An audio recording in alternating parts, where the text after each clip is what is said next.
सोलापूरच्या सहकारी क्षेत्रात खळबळ. राजस्वनगर सहकारी गृहनिर्माण संस्थेचे पदाधिकारी बसले उपोषणास. सोलापूर दिनांक 20 ऑगस्ट 2025.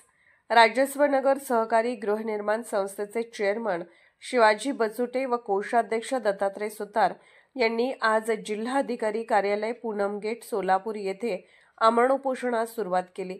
संस्थेच्या तपासणी अधिकारी व लेखापरीक्षक संतोष दीक्षित यांच्या विरुद्ध चौकशीची मागणी करून हे आंदोलन करण्यात आले आहे. राज्य शासकीय व निमशासकीय कर्मचाऱ्यांची असलेली ही गृहनिर्माण संस्था 1996 पासून कार्यरत असून एकूण 689 सभासद आहेत. संस्थेकडे सध्या 1.31 कोटी रुपयांचा निधी असून त्यापैकी 1.25 कोटी रुपये SBI जुळे सोलापूर येथे FD स्वरूपात ठेवण्यात आले आहेत. संस्थेचे प्रत्येक वर्षी नियमित लेखापरीक्षण झाले असून आजवर कोणताही गैरप्रकार आढळलेला नाही. वादाची पार्श्वभूमी. 2022 मध्ये काही असंतुष्ट सभासदांनी तक्रार दाखल केली होती.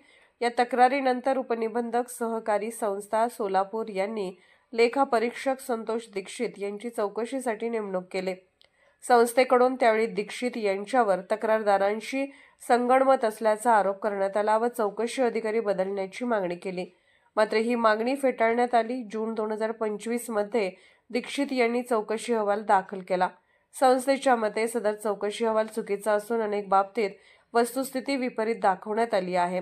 उदाहरणार्थ, सभासद श्री JB कपुरे यांची नियमाप्रमाणे रक्कम भरून प्लॉट घेतला असतानाही त्यांना सभासद नसल्याचे दाखवून चेअरमन शिवाजी बचुटे यांच्यावर फौजदारी गुन्हा दाखल करण्याची शिफारस अहवालात केली आहे. तसेच श्री KN सोनवणे यांना प्लॉट अलॉट करताना त्या झालेल्या व्यवहाराबाबत संचालक मंडळावर फसवणुकीचा ठपका ठेवण्यात आला आहे. पदाधिकाऱ्यांचा आरोप. लेखापरीक्षक संतोष दीक्षित यांनी चौकशी दरम्यान संस्थेकडून स्वतःसाठी प्लॉट मागितला होता. तो नाकारल्यामुळे त्यांनी मुद्दाम चुकीचा अहवाल दिल्याचा आरोप पदाधिकाऱ्यांनी केला आहे. त्यामुळे त्यांच्या चौकशीची स्वतंत्रपणे तपासणी करून त्यांना निलंबित करण्यात यावे अशी मागणी संस्थेच्या वतीने करण्यात आली आहे. सदर प्रकरणात न्याय मिळावा यासाठी चेअरमन शिवाजी बचुटे, कोषाध्यक्ष दत्तात्रय सुतार तसेच हनुमंत बिराजदार, पंढरीनाथ पवार यासह इतर सदस्य आजपासून जिल्हाधिकारी कार्यालयासमोर आमरण उपोषणास बसले आहेत. या आंदोलनामुळे सोलापूर जिल्ह्यातील सहकारी क्षेत्रात खळबळ उडाली आहे. सहकारी गृहनिर्माण संस्था ही शासकीय निमशासकीय कर्मचारी संस्था आहे. संस्थेचे एकूण 619 सभासद आहेत. संस्थेमध्ये मी 1996 पासून चेअरमन म्हणून कामकाज करत आहे. 1996 पासून सातत्याने संस्थेचं लेखापरीक्षण झालेलं आहे. ब वर्ग आहे. अनेक वेळा तपासणी झालेली आहे. तपासणीमध्ये लेखापरीक्षण कुठलाही दोष नाही. परंतु संस्थेच्या काही सभासदांनी आपल्याकडे एका विशिष्ट अधिकाऱ्याची मागणी केली नेमणूक करून त्याच्याकडून लेखापरीक्षक करून केलं. त्यामुळे संतोष दीक्षित यांची तपासणी अधिकारी नियुक्त झाली. संतोष दीक्षित यांनी एका वर्षामध्ये रिपोर्ट देणं आवश्यक होतं, पण त्यांनी 2.5 वर्ष घेतली. संतोष देशमुख यांनी तक्रारदार संगमत करून मोठा अहवाल दिलेला आहे. संस्थेचं रेकॉर्ड नीट चेक केलेलं नाही. रेकॉर्डमध्ये एक आहे आणि अहवालामध्ये एक आहे. अशा प्रकारे संस्थेची आणि पदाधिकाऱ्यांची बदनामी केलेली आहे. म्हणून त्या संतोष दीक्षित यांच्या विरुद्ध त्यांना निलंबित करून त्यांची चौकशी करावी आणि त्यांचा अहवाल रद्दबातल करावा अशी आम्ही विनंती केलेली आहे. त्याबाबत आम्ही विभागीय निबंधक पुणे यांच्याकडे अपील केलेलं आहे.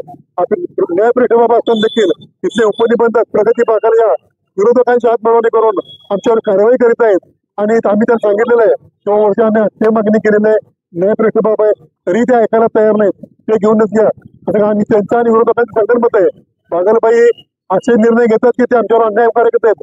2 वर्षापासून ते आम्हाला त्रास करत आहेत. मला मागे एका प्रकरणामध्ये बागलबाईने अपात्र केलं होतं. मी परत हायकोर्टाकडून आलो तरी ते ऐकायला तयार, हायकोर्टने ऐकायला तयार नाहीत. परत दुसरी ऑर्डर आणली.